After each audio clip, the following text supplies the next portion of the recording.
चीज समझ में आ रही है कि मुफ्ती साहब ने दिलावर हॉल में ये ऐलान किया था अभी इलेक्शन होने के बाद कि जो असेंबली में हमारे साथ था हम सबसे पहले उनको प्राइवेसी देंगे, और अगर उसके बाद अगर कोई उम्मीदवार नहीं मिलता है तो हम किसी और को उम्मीदवारी देंगे। कि दिन निकले या दम निकले मैं हर हाल में उम्मीदवारी करूंगा इंशाअल्लाह अज़ीम। औज़ुबिल्लाहि मिनश शैतानिर रजीम, बिस्मिल्लाहिर रहमानिर रहीम, इय्याका नअबुदु व इय्याका नस्तईन। आज इलेक्शन का जो माहौल है पूरे शहर में, तमाम पार्टियां अपने जोर आजमाई कर रही है मालेगांव कारपोरेशन की तरफ से।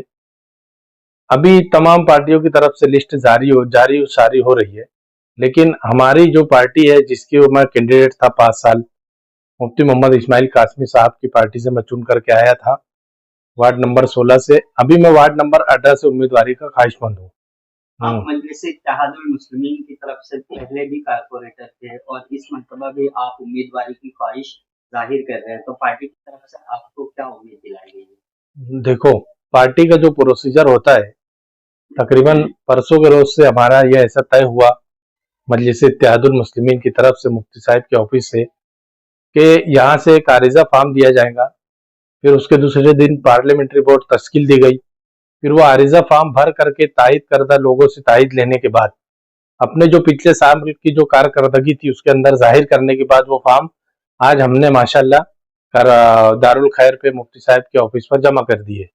उसका प्रोसीजर ये है कि अभी पार्लियामेंट्री बोर्ड तश्कील करेंगे और फिर ये जो फार्म है सब पार्लियामेंट्री बोर्ड के सामने जाएंगे और पार्लियामेंट्री बोर्ड हर एक को बुला करके उसका इंटरव्यू करेंगे, कौन लड़ने के कैपेबल है कौन नहीं है।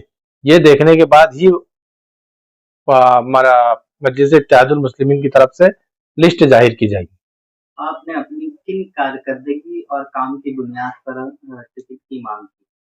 देखो, सबसे पहले तो मैं मुफ्ती मोहम्मद इस्माइल साहब कासमी से 15 साल से जुड़ा हूँ। जब वो मालेगांव शहर में पहली बार वो सियासत में आए थे 2007 में, उस वक्त भी मैं उनके साथ था। लेकिन जब 2009 में वो असेंबली लड़े, उस वक्त से मैं उनके साथ में हूँ, शाना बसाना मैं चल रहा हूँ। और उनका जितना भी तमाम 2009, 2014, 2019 और 2024 का जो असेंबली था, मैंने पूरी ईमानदारी से और मेहनत से लगन से यहाँ डट करके मैंने उनका इलेक्शन लड़ा हूँ। और दूसरी ये कि 5 साल जो मेरा गुजरा था, उस 5 साल के दौर में मैंने अपने वार्ड में ज्यादातर नुमाया कामकाज किया। मैं उस बुनियाद पर मुफ्ती साहब से टिकट के लिए मांग कर रहा हूँ कि मैंने आपके साथ ईमानदारी से भी रहा और वार्ड के लोगों की उम्मीदों पर मैं खरा उतरा हूँ। अगर आप वार्ड में जायजा लेंगे तो आपको कोई मेरे ताल्लुक से कोई डाउटफुल बात नहीं बताएगा कि अगर मैंने कोई काम किया तो उसमें कोई डाउट हो, ऐसा कोई शख्स अगर मिलेगा तो हो सकता मेरी कुछ खामी हो। ख्वाहिशमंद उम्मीदवारों की हर पार्टी के पास एक लंबी फहरिस्त है, तो आपको क्या लगता है कि आपका टिकट फाइनल होगा या नहीं? जैसे जैसे वक्त आता है इलेक्शन का करीब होने का, बहुत सारे अगेंस्ट पार्टी भी खड़े रहती है, उससे भी जो उम्मीदवार रहते हैं, जो उन लोगों को टिकट नहीं मिलता, वो दिल बर्दाश्त होकर के इधर उधर जाते हैं। और फिर हमारी पार्टी ने अभी तक के कोई लिस्ट जाहिर नहीं की, अभी भी हमारे सब दरवाजे खुले हुए हैं। अगर कोई हमारी पार्टी में आता है तो हम उसका खैर मकदम करेंगे, लेकिन अगर कोई पार्टी में आने के बाद उम्मीदवारी का ख्वाहिशमंद जाहिर करता है तो उसका तय करने का काम हमारे लीडर मुफ्ती मोहम्मद इस्माइल साहब कासमी है, डॉक्टर अब्दुल खालिद है, यूनुस ईसा साहब है, अब्दुल मालिक साहब है, और जो पार्लियामेंट्री बोर्ड है वो तय करेंगे। और उसके बाद ये मालेगांव शहर में जो है टिकट का जो सिलसिला वो जारी हो सारी हो। मीडिया में रिपोर्ट आ रही है कि इस इलाके से सिकंदर पहलवान का फाइनल हो। मैंने पहले ही आप लोगों को बताया कि मालेगांव शहर में किसी का भी टिकट मजलिस इत्तेहादुल मुस्लिमीन की तरफ से बाकायदा तौर से अभी ऐलान नहीं किया गया है। वो हमारी पार्टी में आए, हम उनका खैर मकदम करते हैं, लेकिन मैं मेरे वार्ड से वार्ड नंबर 18 से ख्वाहिशमंद उम्मीदवार हूँ और मैं उम्मीदवारी में जाहिर किया हूँ। वार्ड नंबर 18 में गठबंधन की बात की जाए तो एजाज बेग मुफ्ती साहब से रास्ते में है और उनकी 2 सीट रिजर्व है, यास्मीन एजाज बेग और एक सिकंदर पहलवान। एक सीट बच रही है, एक तो या तो अयाज हलचल या तो फिर आप। ऐसा कुछ जो भी है वो पार्लियामेंट्री बोर्ड और हमारे लीडर तय करेंगे। हम अभी उसके पास पहले अगर बोल देंगे तो वो बात मुनासिब भी नहीं। इस इलेक्शन में आपके क्या मुद्दे रहेंगे, किन मुद्दों पे? मैं पिछले इलेक्शन में मैंने जो मेरे वार्ड के जो मुद्दे थे जब से आजाद नगर बसा है 40 साल पुराने जो तार थे वो तब्दील नहीं हुए थे। मैं सबसे पहले चुन करके आने के बाद मैंने पहले वो काम किया। मैंने मेरे वार्ड में 20 पोल ऐसे लगाया जो खस्ता हाल थे, कभी भी गिर सकते थे, हादसा हो सकता था। तार आए दिन लोगों के ऊपर गिर जाते थे, औरतें कपड़े धोती थी उसके ऊपर गिर जाते थे, आम शिकायत थी। उसको मैंने सबसे पहले उसको दूर किया कि वो जो ऐसा काम था जो आम पब्लिक से जुड़ा हुआ है। आज हमारे वार्ड में माशाल्लाह पावर की जो भी मसाइल थे, बहुत सारी हद तक के मैं उसके अंदर करने में कामयाब रहा, और ये आवाम देखती है, ये आवाम खुद अपनी जबान से बोलती है। दीगर पार्टियों से जो आने वाले हैं ख्वाहिश उम्मीदवार हम्म। मजलिस में आ रहे हैं और टिकट की मांग कर रहे हैं, उनकी वजह से आप जैसे जो पुराने रुकन है पार्टी के उनको कोई परेशानी? अभी ये जो है ये निर्णय लेने का काम पार्टी का है। जो ख्वाहिशमंद उम्मीदवार हमारी पार्टी में टिकट के लिए आ रहे हैं, अगर वो पार्टी में आ रहे हैं तो हम उनका खैर मकदम करेंगे, और अगर वो टिकट के लिए सिर्फ आ रहे हैं और इलेक्शन लड़ेंगे और बाद में वो चले जाएंगे, तो मैं मुफ्ती साहब से गुजारिश करूंगा, हमारी पार्टी की जो जिम्मेदार है उनसे लोगों से गुजारिश करूंगा कि ऐसे लोगों पर आप वॉच रखें, और आप लोग जांच करके पड़ताल करके पहले हम लोगों को हमारा हक दे दो, उसके बाद आप लोगों को जिसको टिकट देना है आप दे सकते हैं, आप उसको, आपको उसका इख्तियार है। इस इलाके में खास तौर पर दूना आजाद नगर में आजाद नगर अख्तर नगर आपकी पकड़ तो दिखाई देती है, लेकिन ये इलाका बहुत बड़ा है जिसमें बिलबाग है, चुना भट्टी है। तो वो जो बिलबाग और चुना भट्टी का इलाका है उसमें अभी रास्ते में आप जनता से वहाँ का क्या रुझान है वहाँ की जनता का? अल्हम्दुलिल्लाह आप अगर वहां जाएंगे तो आपको मालूम पड़ेगा, मैंने बेलबाग गली नंबर 1 से लेकर के आखिरी गली तक की जितनी भी गटरें थी जो सिर लग चुकी थी और उसका पानी अंदर रिश्ता था, उन लोगों ने मेरे पास शिकायत दर्ज कराई तो मैंने उसको अमल किया, ये वहां की आवाम जानती है।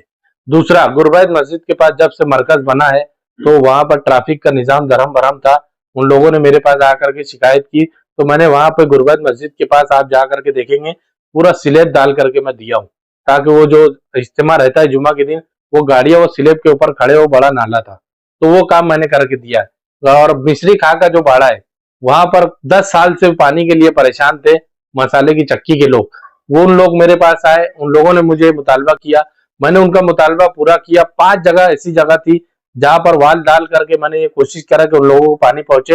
अल्हम्दुलिल्लाह आप वहां जाकर मालूमात ले सकते हैं, अब उन लोगों को पानी मिल रहा है। और उन लोगों ने मुफ्ती साहब से भी गुजारिश की थी, मुफ्ती साहब ने मुझे पर्सनली फोन किए कि आप वो काम करो, मैंने वो काम कर करके दिया हूँ। वो 10 साल का मसला था, मैंने 2 महीने में वो हल करके दिया है। और आजाद नगर और जूना आजाद नगर की जो बात है, यहाँ पर मैंने पूरे वार्ड के तार जो 40 साल पुराने थे उसको चेंज किया। 1.3 का एक स्कीम रहती है, वो स्कीम के तहत मैंने 20 पोल ऐसे थे जो खस्ता हाल थे वो चेंज किया। जो मेन मेन रोड थी वो रोड के काम मैंने करवाया। एक ये अभी मेरे 5 साल गुजरने के बाद प्रशासक राज से मैंने रिक्वेस्ट किया, मुफ्ती साहब की सिफारिश पर मैंने ये एक रोड बनाया, तवक्कल यूनानी से लेकर के मांगू सेट साइजिंग तक, ये पूरा मार्केट में आने वालों को बाईपास रास्ता मिल जा रहा। और अल्हम्दुलिल्लाह मेरे काम से वार्ड के लोग भी खुश है। जब से ये मामला आया है इलेक्शन का, हर कोई मेरे से एक ही सवाल कर रहा है कि तुम्हारे टिकट का क्या हुआ। तो इसकी ये वजह है कि मेरे चाहने वाले हैं, माशाल्लाह मेरे को लोग पसंद करते हैं, तो उनकी पसंद की बुनियाद पर लोग मेरे से ये सवाल कर रहे हैं। आप आवाम से क्या अपील करना चाहेंगे? मैं आवाम से यही अपील करूंगा कि आप लोग भी मुफ्ती मोहम्मद इस्माइल कासमी साहब से मेरे लिए सिफारिश करें और गुजारिश करें कि मैं 5 साल 10 साल 15 साल से उनके साथ जुड़ा हुआ हूँ, और हर असेंबली में मैं तन मन धन से उनका काम किया हूँ। या लोगों को बोलने की जरूरत नहीं है, मैं उस वक्त काम करता था जब यहाँ पर तो कोई मुफ्ती साहब का कोई कैंडिडेट खड़े होने के लिए डरता था, उस वक्त मैं मुफ्ती साहब का या झंडा बैनर लगा करके उनका मैं काम करता था। तो मेरी आवाम से भी ये गुजारिश है कि आप लोग भी मुफ्ती साहब से गुजारिश करें, और पार्लियामेंट्री बोर्ड से भी गुजारिश है कि जब कोई नहीं था तो मैं था, आप लोग मेरे को प्राइवेसी दो। किसी को आपको टिकट देना है, मेरा उनसे कोई बैर नहीं है, और जो लोग मेरे पैनल में इससे पहले भी लड़े वो मेरे रिश्तेदार नहीं थे। मुफ्ती साहब ने जिसको फैसला किए थे और वो मेरे पैनल में लड़ रहा था, मैं उसके साना बसाना साथ चल करके मैंने इलेक्शन लड़ा। तो मैं चाहता हूं कि आप जिसको टिकट देना है ये आपकी मर्जी है मुफ्ती साहब, लेकिन मुझे मेरा हक चाहिए, या मैं जब आपके साथ शाना बसाना रहा हूँ, मुझे आप टिकट दीजिए, बस मेरी ये गुजारिश है। आपका जरीदा फॉर्म दाखिल किया किस कैटेगरी में लेके? मैंने जेंट्स में और ओबीसी में फॉर्म लिया था और वो मैंने वो दाखिल किया हूँ। अल्ताफ भाई आपने सारी बातें बता दी, इसके बावजूद अगर आपको मजलिस से टिकट नहीं मिलता है या मुफ्ती साहब की पार्टी से टिकट नहीं मिलता है, उस वक्त आपका अगला कदम क्या होगा? देखो, मुझे टिकट नहीं मिलना इसका तो पहले तौर पे मैं आपको ये बात बता दूं कि हो सकता है, ऐसा नहीं हो सकता। क्योंकि मेरे को जो चीज समझ में आ रही है कि मुफ्ती साहब ने दिलावर हॉल में ये ऐलान किया था अभी इलेक्शन होने के बाद कि जो असेंबली में हमारे साथ था, हम सबसे पहले उनको प्राइवेसी देंगे, और अगर उसके बाद अगर कोई उम्मीदवार नहीं मिलता है तो हम किसी और को उम्मीदवारी देंगे।